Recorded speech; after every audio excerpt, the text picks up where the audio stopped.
এখন আমি একজন পেশেন্টের সাথে কথা বলবো, যার থাইরয়েড ছিল প্রচুর পরিমাণে, সাথে গলায় গয়টাল আছে, থাইরয়েড গ্ল্যান্ড বৃদ্ধি পেয়েছে।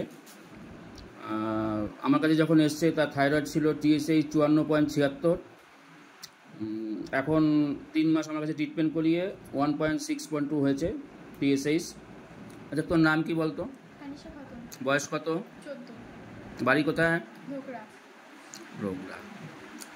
আমার কাছে আসার আগে তোমার কি কি সমস্যা ছিল বলো? গলা অনেকটা ফুলে গিয়েছিল আর যন্ত্রণা হতো, গলা করতো। আচ্ছা, এখন আর কোনো অসুবিধা নেই? না। আচ্ছা, আপনার কে হয়?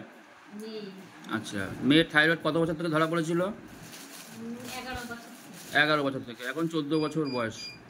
থাইরয়েড কি কি সমস্যা হতো ওর? ওই গলা ফুলেছিল আর কি, বোঝা যেত না কষ্টটা।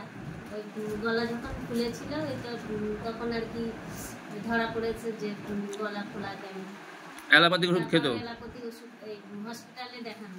আচ্ছা। তারপরে অ্যালোপ্যাথিক খাওয়ানোর পরে পুরো জিরো এসে গিয়েছিল। তারপর ওষুধ বন্ধ দেওয়ার পরে আবার আর কি 100 বেড়ে গিয়েছে। আচ্ছা, ওষুধ বন্ধ দিলে আর কি বেড়ে যায়। আমার কাছে কে আসতে বলেছিল?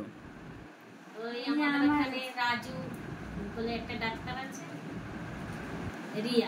রিয়াজ আমার কাছে আসতে বলেছে। হ্যাঁ।